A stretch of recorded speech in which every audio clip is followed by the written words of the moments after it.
What we're going to do is start exploring what does a company do to get started? What are the most significant things that have to be done in the first 90 days?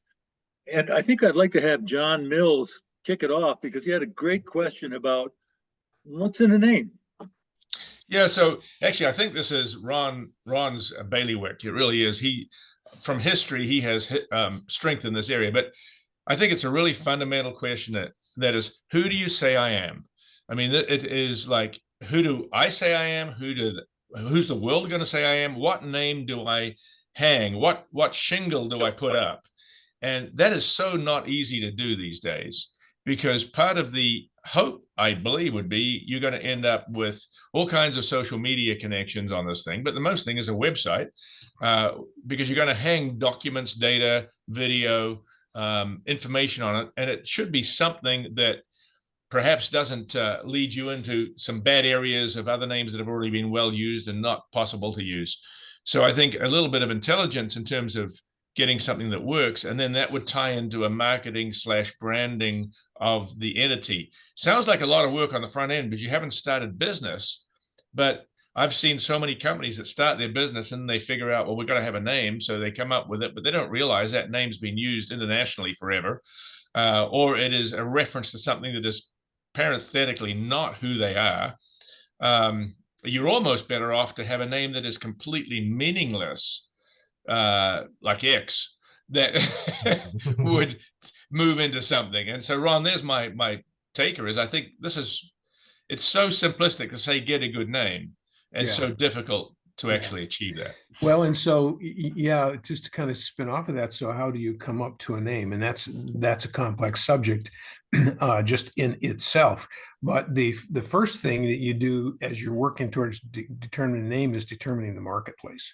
Who are your customers? What are you going to sell? So if you're selling, as you're using your example, if you're selling burgers, you probably don't want to use a chicken as your symbol. Now it is useful. Chick-fil-A has done a great job using cows, saying "Don't eat me, but eat the chicken" kind of thing. And so I mean, there are things that you can do with it, but for the most part, Chick-fil-A was a name that had to do with chicken fillets, and there's a little more to it than that. I think John knows the whole story, but basically, if you don't understand what you're going to do, what your product is, and who your market is, you're not going to be able to do a very good job on picking a name. And there's another step, because if you have something like X, you actually need a byline. You could say X marks the spot. But and so our one of our most brilliant people in the world says, "Well, I change it to X." That's not that good of a name because people are still using the word Twitter. Well, I tweeted on X. Okay, but wait a minute, are we going to call it X'd now? Well, X'd means, I X'd him off and or marked him off. See, he didn't actually think very hard about that. It's a spin-off from SpaceX. So SpaceX makes perfect sense to me. That's fine. It says space and X is like, whatever. And it means things mathematically. So he didn't think clearly about that.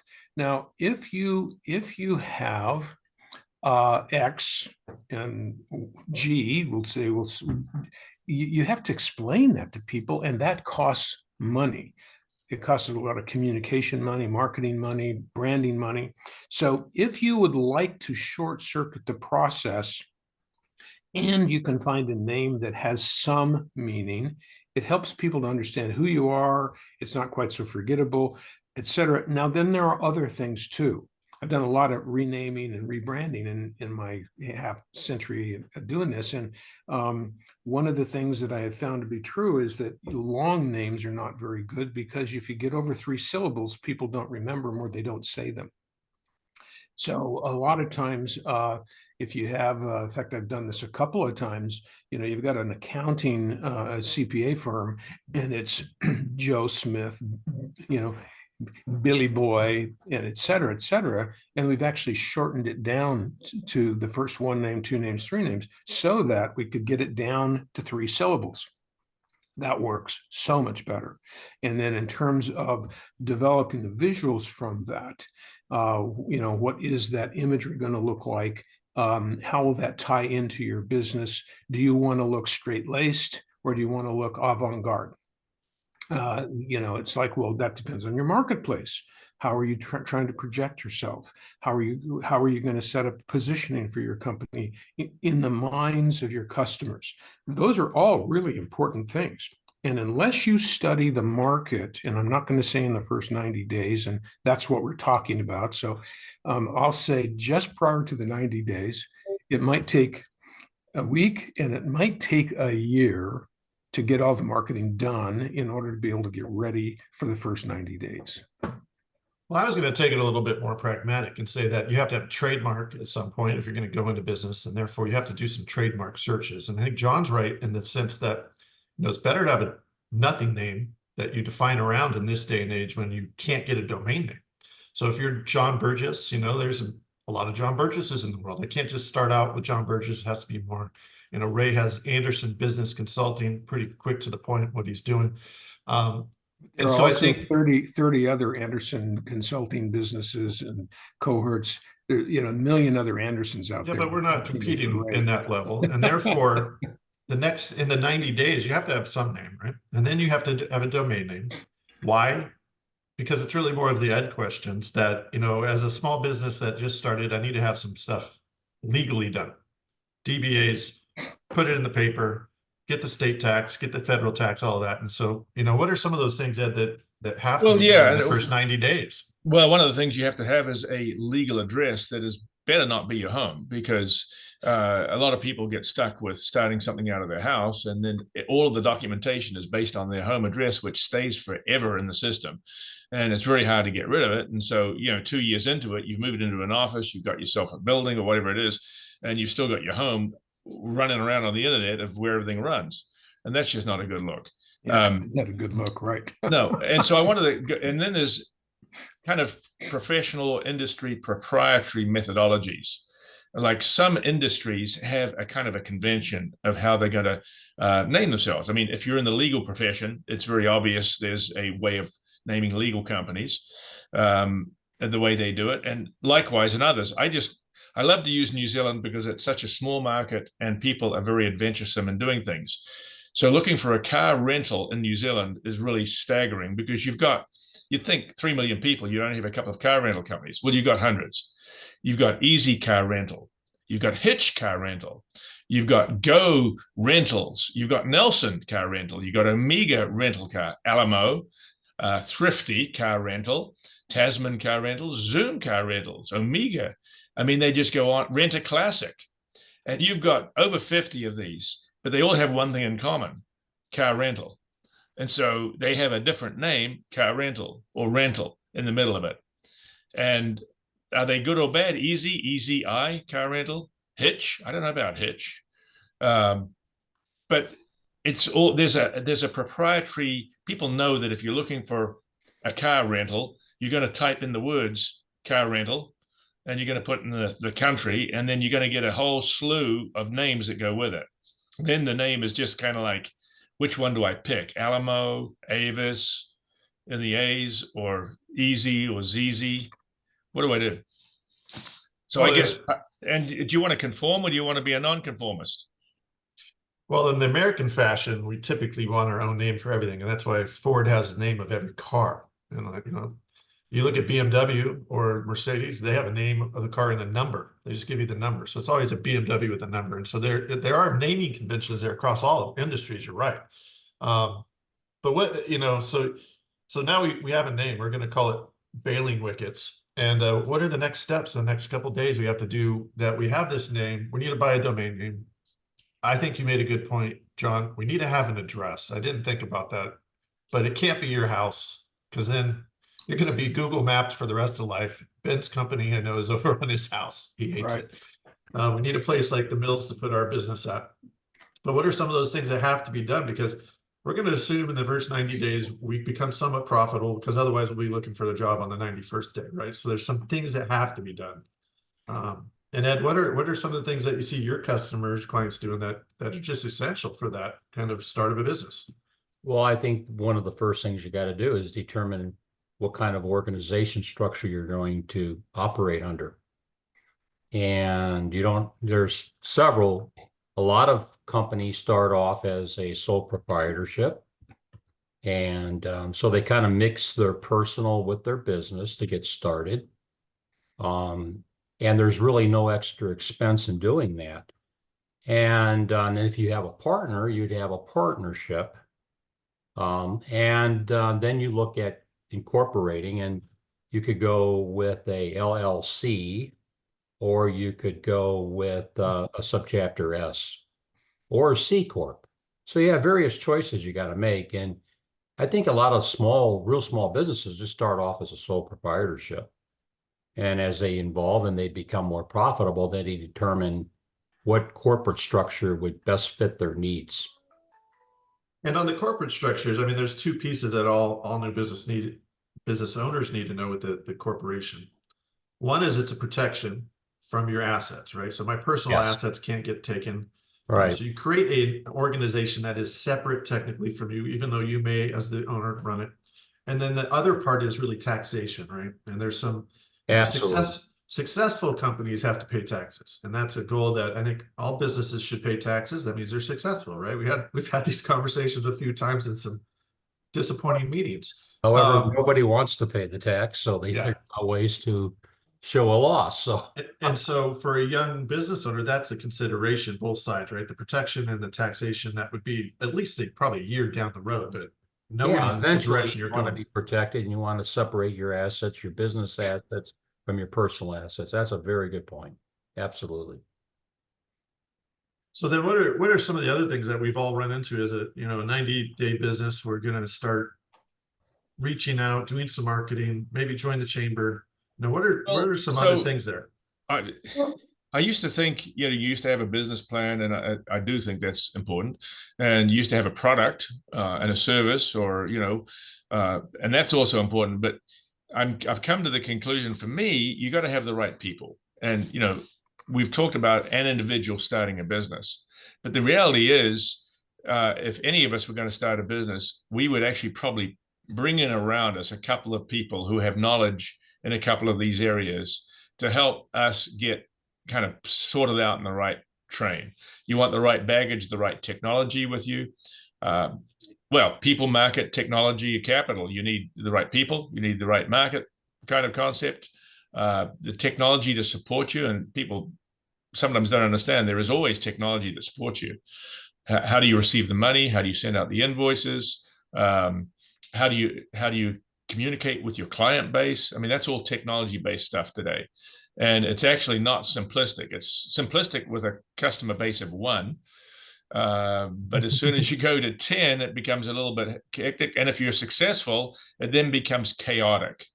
So, having a wrap on that. And I think how you help that is you get people around you who've been in business, have some degree of experience, and who you can learn from. And to some extent, you're going to be told things that you don't like. I know from history that I was told that you shouldn't go in this direction. Well, I want to, but that's not going to lead these results. And so you've got to be able to actually learn to differentiate and balance and look at competing points of view. And that comes down to people. I mean, you need people to help you go through that. If you just go onto YouTube, one of the classics, real quick classic, is you can make a lot of money out of flipping houses.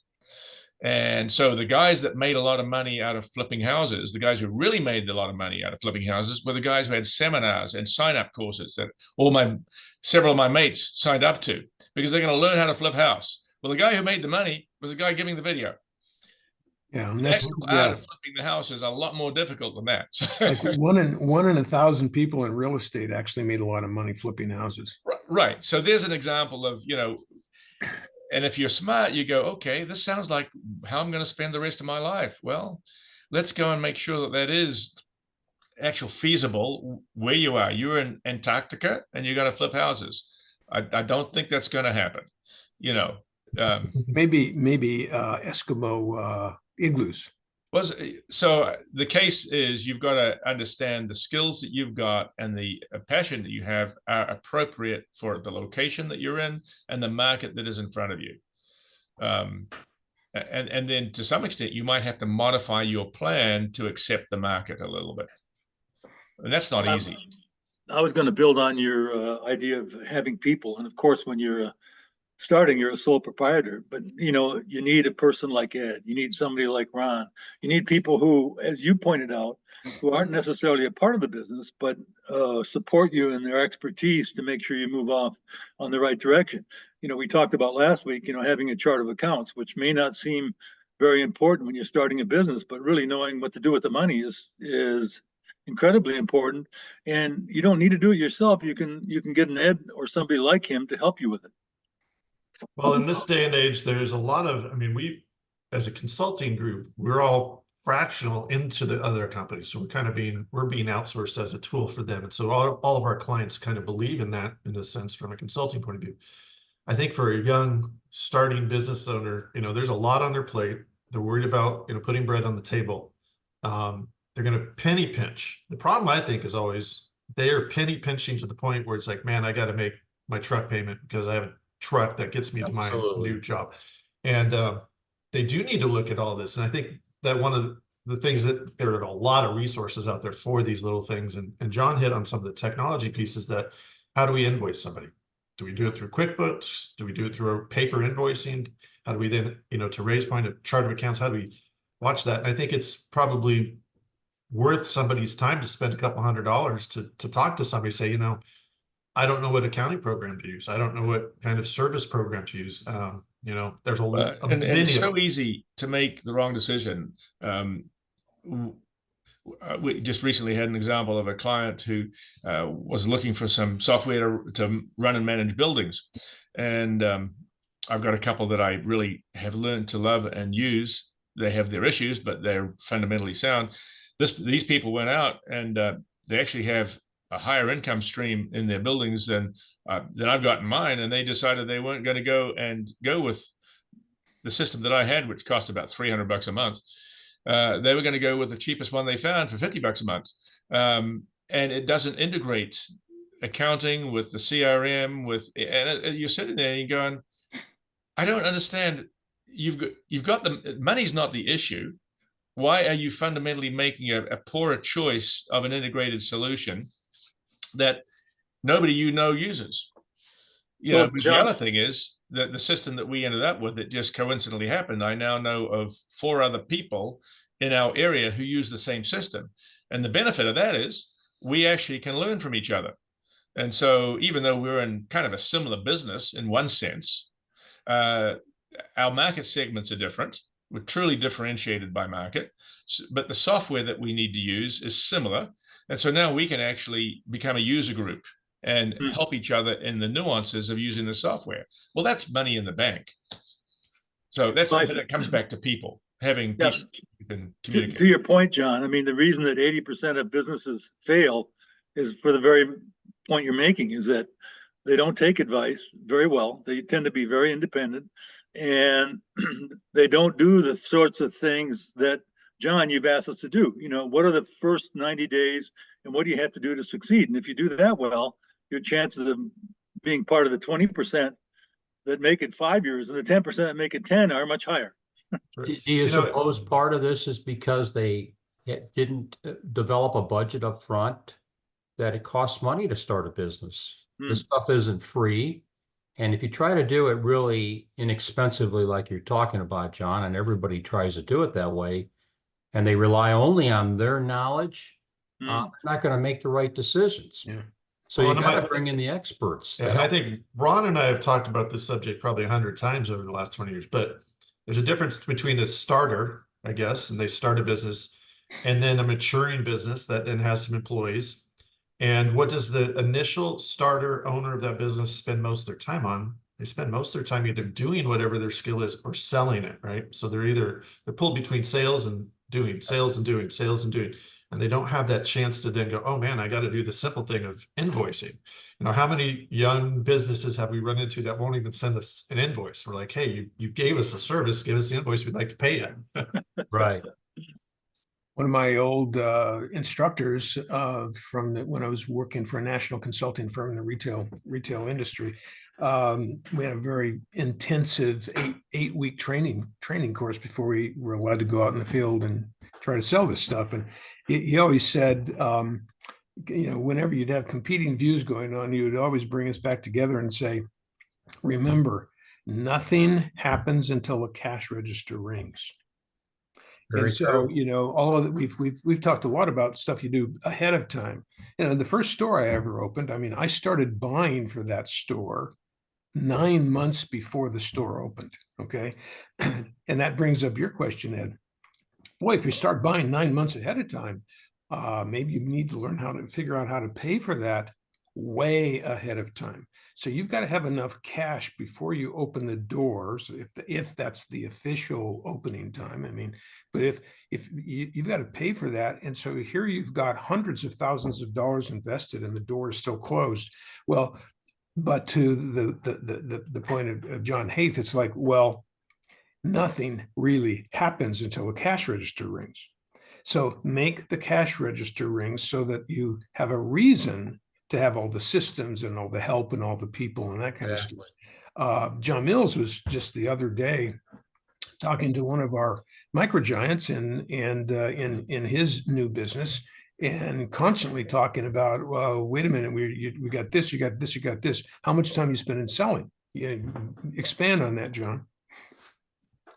Turn on your microphone though first. So the issue there is we've got a very creative and good entrepreneur who's come up with some wonderful stuff, and they're really in love with coming up with wonderful stuff and meeting and greeting the people. But the ability to actually get sales and the cash register ringing seems to be a secondary. They will happen. We're just going to make this stuff and then it'll. And so my drum that I beat is, and I do this at my own business, because it's not always pleasant to go out seeking sales unless you realize that you're actually helping to do a service for the other person, and you want to deal with people who need what you've got, and then it's actually a service, so then you're actually helping them. But you've got to get over that mentality of pushing something onto somebody as opposed to opening their eyes to see that there's something that they can actually really use and will benefit them. And so my mantra with this particular entity is, let's look at the sales numbers. By the way, have you told me what the sales numbers were this week? Oh, did I forget to ask? I'd love to see the sales number for this week. Right. And there's a theme to this, because the only reason we exist at some point is because there's a product or a service that gets remunerated. Somebody is prepared to give some money they worked hard for something you've got. And if they're not, then you need to go out of business. As simple as that. Well, that works about 80% of the time. Yeah, that's very successful. Right, yeah. Yeah. Well, and you're right. It is, in certain businesses, well, manufacturing, when you're in a niche to manufacture, you have all this equipment, you've accidentally become a service to somebody, and it's really easy to sell. You just kind of capture that lead and have a good conversation. Hopefully you hit them on price, because they're going to make a decision on price only. But when you're out hustling as an individual with a new idea, you got to spend most of your time with your nose to the grindstone, selling. You get up in the morning, you make 10 calls, you get up the next morning, 10 calls. Hopefully you make a sale so that you can go do some work and bill it. But, that's probably, to John's point of view, the entrepreneurial spirit's so easy to catch that little bit of the spirit. I'm going to go be an entrepreneur, start out, and then pretty much fail in the first 30 days. You probably don't make it to 90. So, John, one of the things that I know that you have done here, and I think you've successfully taken it to a new level, is that when a client tickles on a website or sends in a phone request, hey, what have you got to offer, or stops by your building, or when there's any input from a client potential to say, hey, what are you guys doing? Sometimes you go, I'm busy, I'll get to that tomorrow. Or, that's not really important. They just looked at my website and they clicked on a couple of pages and then they moved on. I don't need to do anything with that. Well, and maybe that's true, but I think, John, you've taken it to a new level a little bit, whereby you are looking and consciously wanting to find every single touch that comes in from the outside and respond in some manner or form, letting them know that they're actually dealing with an intelligent, organic organization who is ready to help them. How do you kind of do that? Well, I think the easy way to think about that is what you said, a service almost. You become a service, a solution to them already. And it goes all the way back to our, what Ron started with, which was the database management, that we need to have customer relationship management tactics built into the company. And the more technology that you build in those layers of being able to understand what they did and then communicate at the right spot and time and all of that, it's almost like a maitre d', right? They came into the restaurant, they're not sure if they want to sit down yet, and the maitre d' is going to feel them out and maybe talk about the menu. So the technology is now kind of acting like that, a little bit of that communication. And there's a lot of new hooks and things you can do with it. You just, like everything else, you have to communicate correctly at the right time. You can't just come in as a bully pulpit and go, boom, here's my pitch. It's more, wow, what were you looking for? And just kind of that conversation. So the technology is now there to make some really nuanced conversation, I think, is what is going on. So that as you're building your sales funnel, you know where to talk to them at the right time. So there's an example of a local breakfast location in the Inland Empire here. And I actually know the people who own and run it. And they came up with this policy of, if somebody comes through their door, opens the door to the restaurant, they will be greeted within the first 5 or 10 seconds. They will be offered a place to sit or not, as the case may be. If they're offered a place to sit, they'll sit down, and within the first 3 minutes, somebody will come up with their choice of drink, water or coffee or whatever it is. And then they can wait possibly for 5 or 10 minutes for food. But what's happened is their acknowledgement in the first few seconds and their acceptance into means that these people, individuals who are clients like me and you, know that they will be taken care of. Now, there may be some time delay in the food, but they'll be done. Well, they just got nominated Restaurant of the Year here locally. I think they won, didn't they? They won, yeah. Yeah. And the other issue is when you go past their location at around breakfast or around lunchtime, not only is every seat inside taken, there is a line of people waiting outside for it. And it's hard to find, even though there's a big parking lot, it's hard to find a parking space. And you can go half a block away and find a similar restaurant that sells very similar food at very similar prices, and it will be 90% empty. Yeah. And you go, what is the secret sauce? I think I know what it's people. People and communication is generally it. Yeah. I think it's the coffee cake myself. Yeah. That goes along with a lot of things. When we were doing a lot more sales with Red Fusion, it was like somebody in the building could take a sales call, no matter what, whether it's Ron or myself or somebody else. You have to have somebody taking that call initially right away. When we were doing manufacturing, that would happen.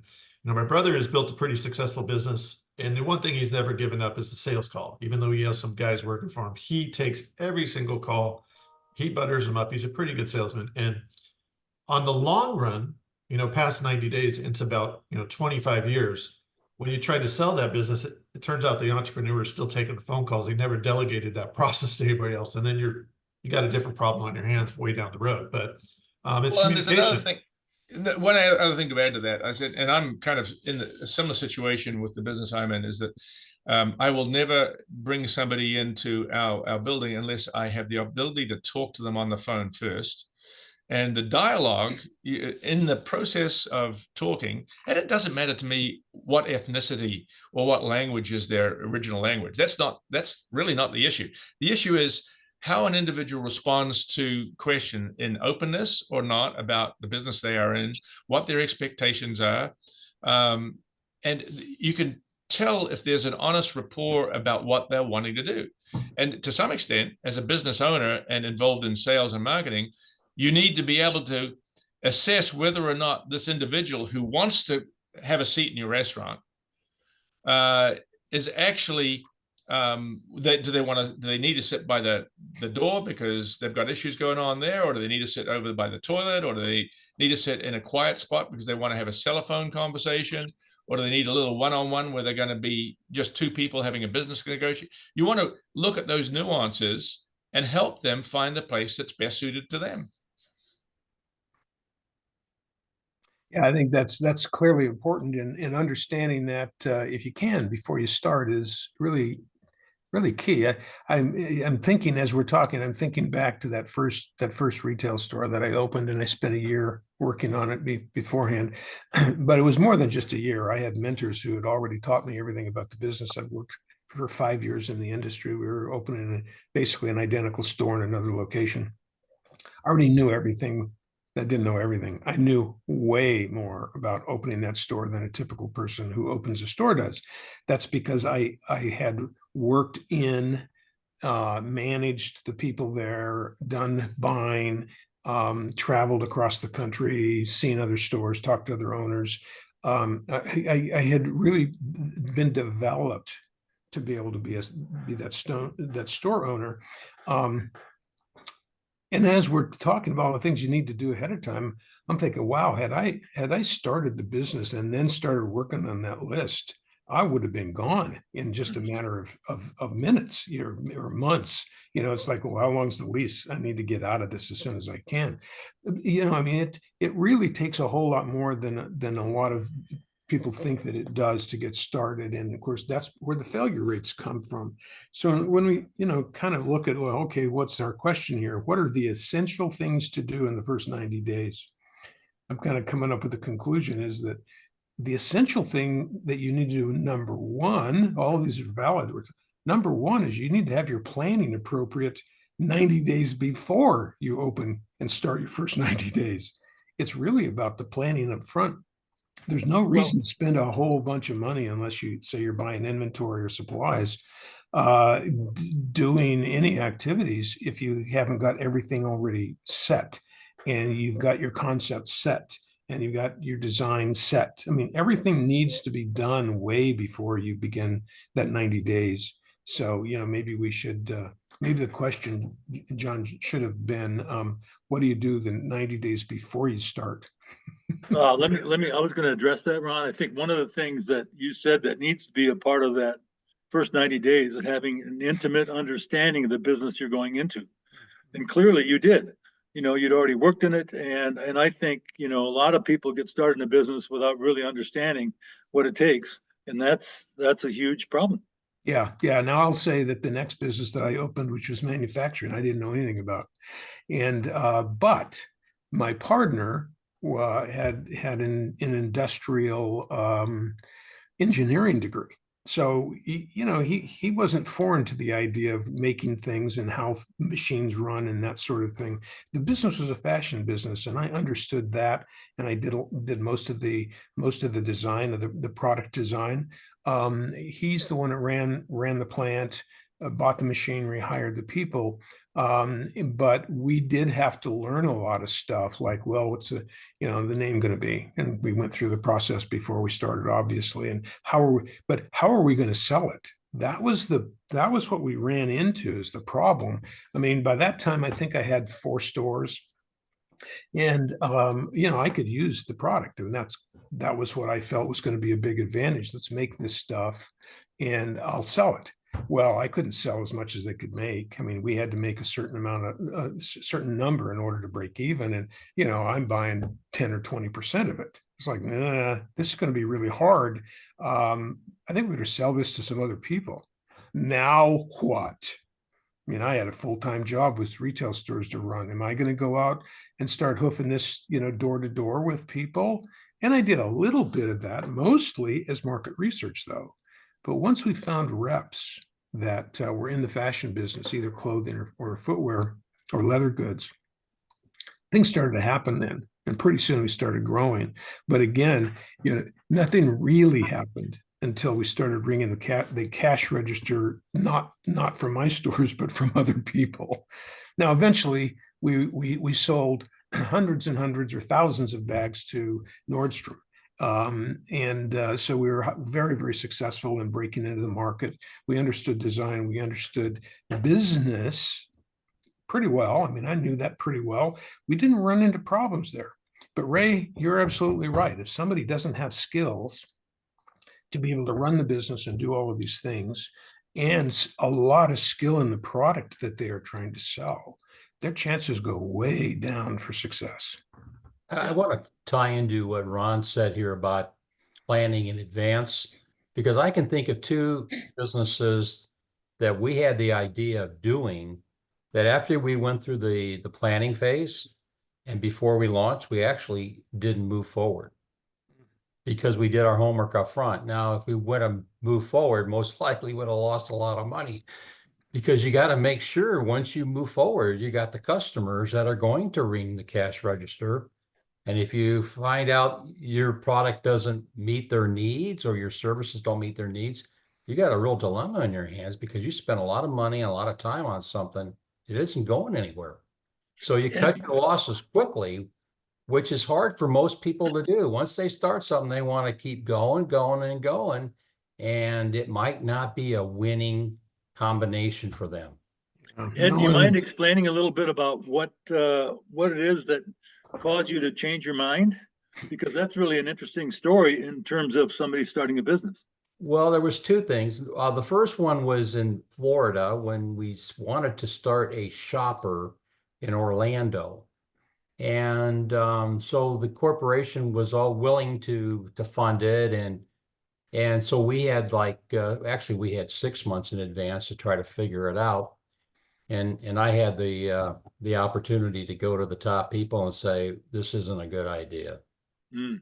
And the head guy of the corporation wanted to do it really bad. The second person in command agreed with me, and they were very appreciative that we didn't move forward because it would have been a flop. It wouldn't have rang up the cash register, so to speak.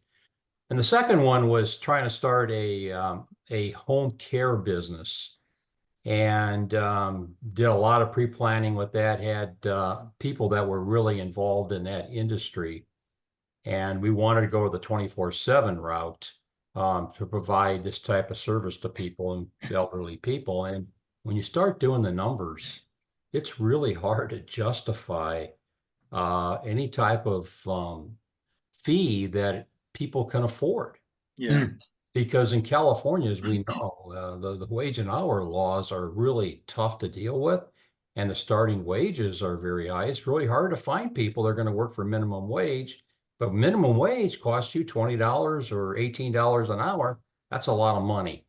So we decided not to move forward on that one too, and I don't regret either decision at this point in time.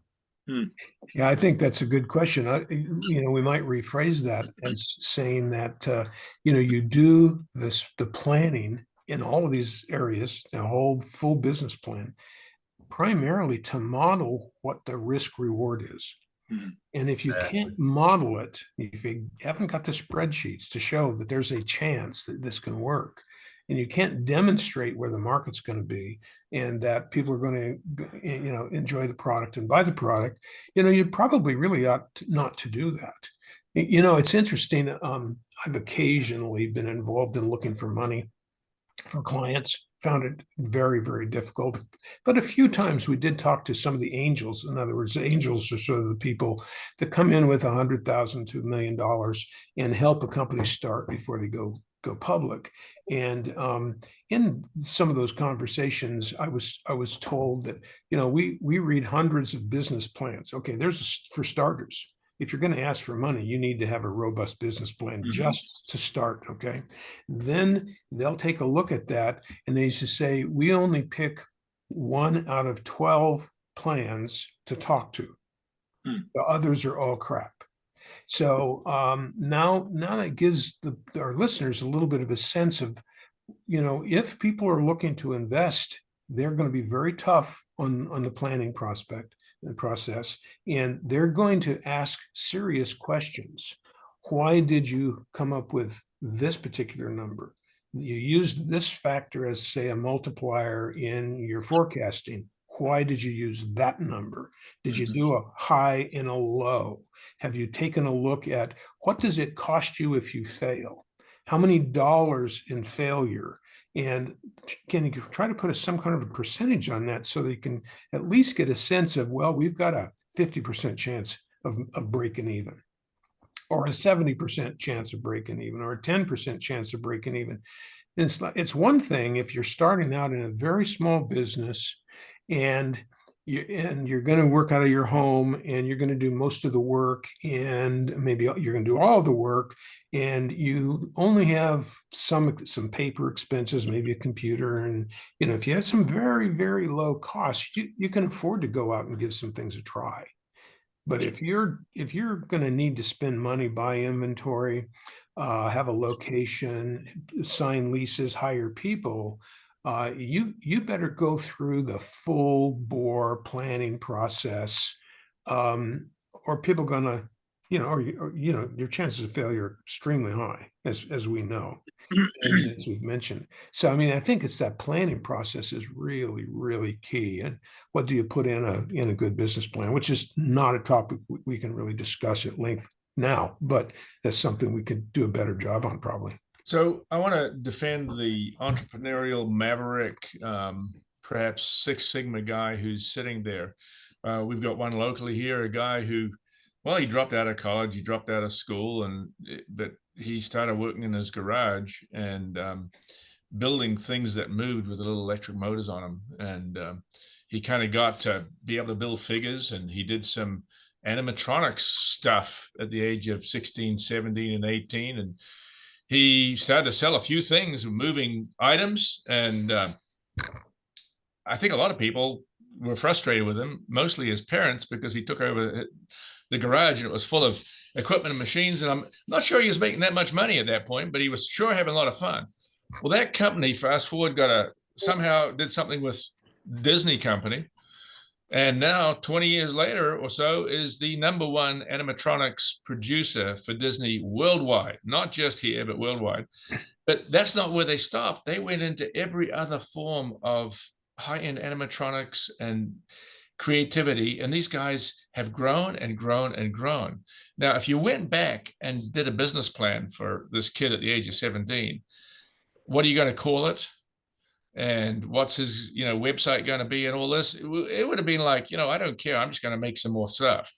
So there's that. I've had some opportunity to have conversations with who you're speaking Right, of. well, yeah, let's talk about it. He didn't start when he was 17. Okay, what age was he? He started when he was 13. Well, there you go. Okay. The first thing that he started doing is building Halloween scary houses in his backyard.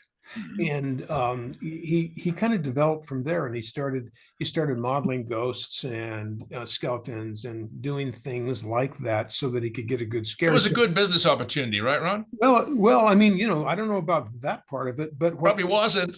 but what he was doing is that he had his 10,000 hours in terms of developing skills in not animatronics necessarily yet, what we call animatronics today, but in structures, in masks. Okay, so now you're bringing up something else now, which I think is valid. Well, I'm just saying. As soon as you say 10,000 hours, he learned his craft many years Yes. before he started his business. That's my point. in his sleep, he could figure out how to make something work or how to fix it. And a remarkably talented person, but it wasn't like he just decided one day he's going to go into business. He eased into business, and he's that example. He had no cost. So let me back up to Ed's he started with almost no risk. So let me back up to Ed's example of we've got a good business. We're looking on it. The healthcare looks like a good opportunity. Let's look at giving this kind of thing. The difference in the two is I don't believe, Ed, correct me if I'm wrong, you were a skilled healthcare provider who loved to take care of people. I was a partner with two others that had 8 operating homes Okay. in this service. So they were skilled. They were skilled, they understood the business, and their proposition was to expand the business scale it. to send people to other locations to provide the service rather than bringing people to their homes. And I got involved. I just couldn't make the numbers work. Right. So you, I personally, I don't have a passion for that, except I want to help people. right. They did have the passion. They were dealing with it day in and day out, and they eventually ended up selling the whole business. Yeah. So I view that as, you know, they've got a rocket ship that will go to the moon, and now they want to go to Mars. And then Ed comes along and figures out, well, guys, this is a great idea, except you're running out of fuel about a third the way there. Yeah. So, you know, stay with the moon missions. Yeah, that's a good analogy.